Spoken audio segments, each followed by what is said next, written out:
Olá, seja bem-vindo! Hoje é sexta-feira, 14 de janeiro de 2022. Você acompanha agora as notícias da região e do Brasil. Confira na edição de hoje. A Defesa Civil emitiu um alerta de onda de calor para o Rio Grande do Sul. FURG adia a realização da 48ª Feira do Livro em Rio Grande. 6º Batalhão da Polícia Militar de Rio Grande realizou uma operação integrada entre diversos órgãos. A primeira vacina 100% brasileira começou a ser produzida pela Fiocruz. CONAS questiona a decisão sobre a redução de quarentena. Essas e outras notícias você acompanha agora no Informe Região.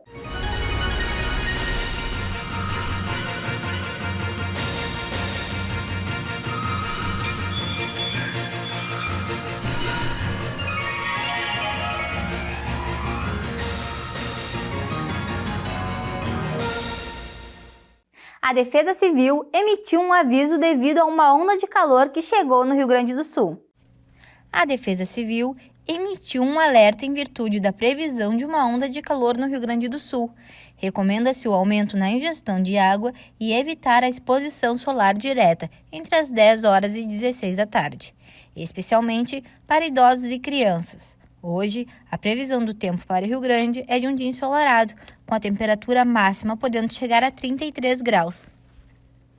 Foi adiada pela FURG a realização da 48ª Feira do Livro.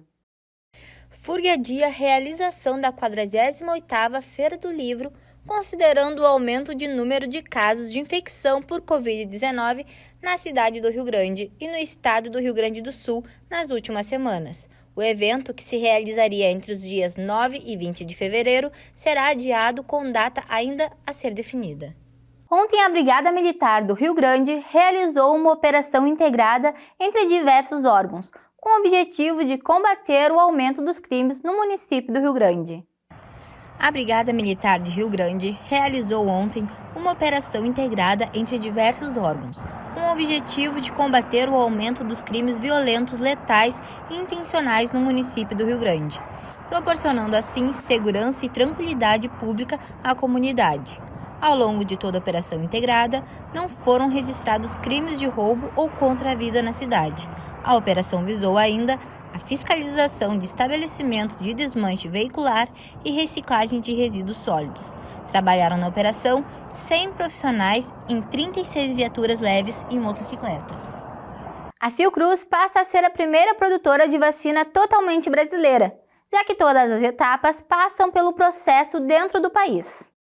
A Fiocruz já tem material para produzir 21 milhões de vacinas brasileiras e pretende entregar o primeiro lote de imunizantes ao Ministério da Saúde em fevereiro, assim que forem concluídos os testes de controle de qualidade realizados ao final do processamento das vacinas. O insumo farmacêutico ativo utilizado nessas vacinas foi produzido pela Fundação ainda em julho, após a assinatura do contrato de transferência de tecnologia com a AstraZeneca, e aguardava autorização da Anvisa para que fosse utilizado. Na última sexta-feira, saiu a liberação. A Anvisa avaliou os estudos de compatibilidade apresentados pela Fiocruz e concluiu que a fabricação no Brasil manteve o desempenho da vacina importada. Com a produção do IFA aqui no Brasil, a Fiocruz passa a ser a primeira produtora de vacina totalmente brasileira, já que todas as etapas do processo ocorrem no país. Isso demonstra nossa capacitação no estabelecimento de um processo produtivo de alta complexidade, dentro de todos os parâmetros regulatórios, garantindo a eficácia e a segurança necessárias à vacina. Mais do que isso, representa o cumprimento do nosso papel como laboratório oficial do Ministério da Saúde, incorporando tecnologias essenciais para o Brasil e trazendo soluções para a saúde pública. Com esse registro, garantimos a autossuficiência na produção da vacina Covid-19, que é estratégica para o país e nos coloca em uma posição diferenciada no combate à emergência sanitária. Este é um marco nos quase 122 anos de história da nossa instituição e também uma grande conquista para a sociedade brasileira. Esta pandemia tem demonstrado o quanto é importante fortalecermos a nossa capacidade de ciência, de pesquisa, de desenvolvimento tecnológico. Realizar a transferência de tecnologia da vacina licenciada farmacêutica AstraZeneca, a partir do esforço de um outro grupo de pesquisa da Universidade de Oxford, representa um esforço inédito na história, porque em um ano conseguimos finalizar toda essa transferência de tecnologia e, assim, ter autossuficiência para o Sistema Único de Saúde do nosso país e também esperamos para a cooperação internacional. E com o aumento do número de casos da variante Ômicron da Covid-19, muitas pessoas precisaram voltar para o isolamento. O ministro da Saúde, Marcelo Queiroga, informou que o tempo de quarentena das pessoas infectadas vai ser de acordo com o que já está sendo feito em países como os Estados Unidos. Mas o CONAS, que é o grupo que reúne todos os secretários da saúde do país, questiona a decisão. Acompanhe na reportagem. Suportar a quarentena tem sido uma das grandes dificuldades da pandemia para a maioria das pessoas. Muito difícil mesmo, porque eu não saía para nada. Foi difícil, né? Ficar em casa fechado, mas foi necessário. Foi bem triste, né? Ficar isolado da família, dos amigos, de todo mundo, mas a gente tem que fazer o nosso papel, né? Para que não contamine outras pessoas, né? Nossa, foi uma coisa muito complicada, quanto em saúde psicologicamente, fisicamente. Foi uma coisa bem difícil. Eu achei que o isolamento é pior para a saúde. Você fica preocupado em sair na rua, aquilo vai curtindo a sua cabeça. Se eu encostar em alguém, eu vou ficar doente. Se eu pegar o trem, eu vou ficar doente. E o assunto voltou à tona após o Ministério da Saúde anunciar a redução do tempo de isolamento para pessoas que forem diagnosticadas com a Covid-19. Essa medida vale apenas para os assintomáticos e casos leves da doença. Antes, o tempo mínimo de reclusão era de 10 dias, mas agora o paciente poderá ficar isolado por apenas 5 dias. Mas para isso, terá que apresentar um teste negativo para o novo coronavírus. E se o teste for positivo, a pessoa só poderá sair do isolamento após 10 dias. Caso o paciente não consiga ou não queira fazer o teste, a recomendação é para que deixe o isolamento após 7 dias, se não tiver apresentado nenhum sintoma. Pacientes que apresentarem sintomas leves ou moderados também podem encurtar a quarentena, mas para isso, após o 5º dia, devem passar 24 horas sem febre e sem uso de antitérmicos.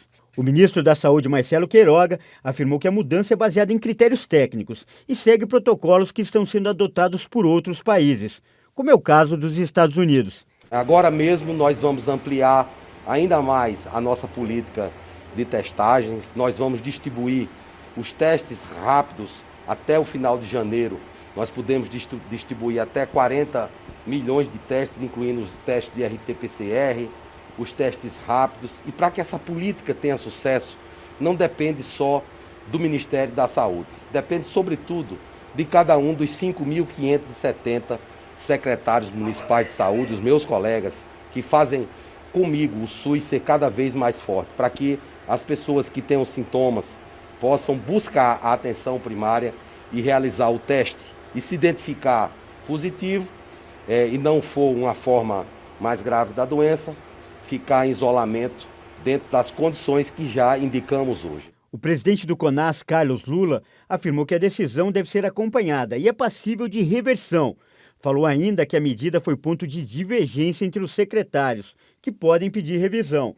Na opinião dele, a redução tem embasamento técnico, mas é questionável. E o ideal seria aguardar um pouco mais para fazer a mudança. E entre os especialistas, a diminuição no tempo de quarentena é motivo de polêmica. Alguns reclamam que falta embasamento científico, critérios técnicos. Outros temem ainda que com a variante Ômicron em circulação, o número de contaminações pode aumentar. Se nós temos diversas condutas para um mesmo problema, é possível que não tenhamos a certeza de nenhuma delas. Então, frente a esse cenário, junto com uma falta de cobertura vacinal no território nacional, caso seja reduzida a quarentena para 5 dias de uma forma geral, é possível sim que o nosso território fique mais vulnerável à transmissão de Covid. O infectologista acredita que a diminuição da quarentena reforça ainda mais a necessidade dos protocolos sanitários já bastante divulgados. Uso de máscaras, evitar aglomeração e higienização das mãos. É fundamental que, caso o médico prescritor opte por 5 dias de isolamento para o seu paciente, apesar das recomendações da Sociedade Brasileira de Infectologia, é fundamental e imperativo que o paciente continue e redobre seus cuidados para não se aglomerar, para continuar usando máscara e também para utilizar álcool gel com maior frequência. Por que isso? Primeiro que a nossa população, como já dito, não está amplamente 100% vacinada. Segundo, que o grau de imunidade desse paciente pode vir a alterar o tempo de transmissibilidade da doença, ou seja, pacientes mais imunossuprimidos tendem a ter um maior tempo de transmissão da doença. Então, se adotado os 5 dias de uma forma geral para o território nacional, precisamos redobrar os nossos cuidados. E com essas informações, encerramos o Informe Região desta sexta-feira. Para você continuar com a gente, siga o nosso Instagram, @TVFarolRS. A todos vocês, uma boa tarde.